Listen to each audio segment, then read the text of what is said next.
this video is all about motors.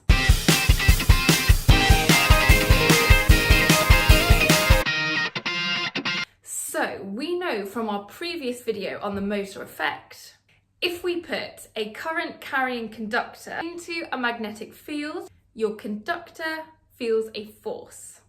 And that's because the magnetic field from our permanent magnet is interacting with the magnetic field around our wire, which is due to our current. And those two fields interacting is what causes this force. We also looked at how we can find the direction of that force using Fleming's left-hand rule. That's this one here, where our thumb shows us the direction of our force, our first finger shows the direction of the magnetic field, and our second finger shows the direction of the current. So we're going to see how this effect can be used to create motors. Have a look at the diagram here. You have got a coil of wire which has been put into a permanent magnetic field, and you are going to run a current through that coil. Our current is going to go through the green side of the wire and back out the orange side of the wire. And since current goes from positive to negative, that makes my green side of the wire positive and my orange side of the wire negative. So let's use Fleming's left-hand rule first on my green side of the wire. So my field is pointing from north to south, and then my current is pointing into the page. So I get the force, or my thumb, pointing downwards on the green side of my wire. Okay, now let's do the same thing again, but this time for my orange side of the wire. So this time my first finger is again pointing from north to south, but my second finger, my current, is coming out of the page. That means that my thumb is pointing upwards and this side of the wire feels an upward force acting on it. Since there's a downwards force on my green side of the wire and an upwards force on my orange side of the wire, that causes an anti-clockwise rotation. So that's going to start our motor spinning. Let's imagine that that coil has turned through 180 degrees.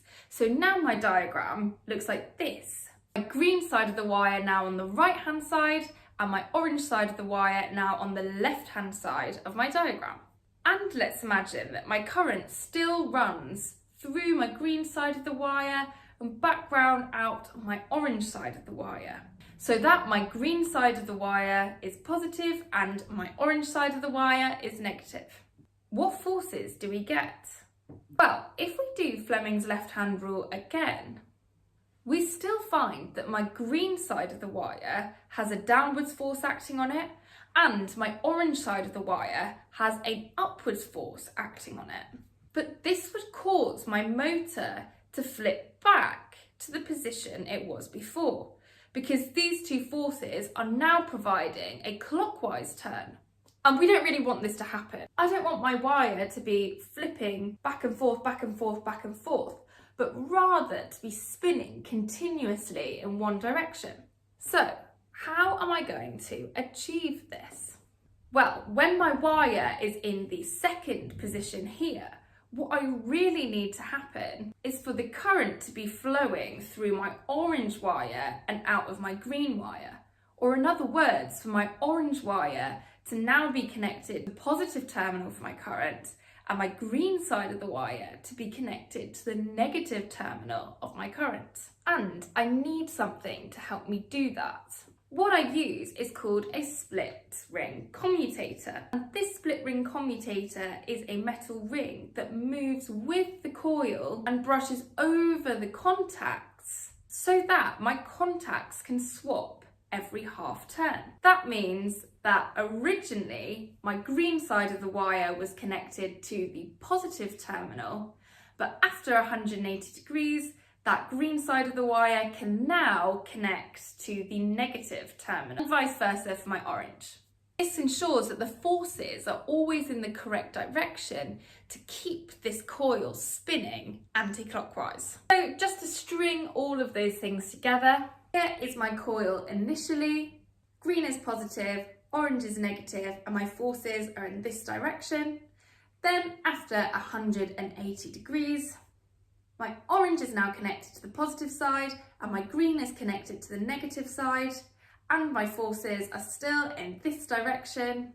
So my coil can continue to spin anti-clockwise. These contacts then reverse again after 180 degrees, and so on and so forth to keep this motor spinning. Okay, hope you found that helpful. Please make sure to download the notes below. They'll give you a full description of what you need to say in your exam. If you like the video, give us a like and subscribe.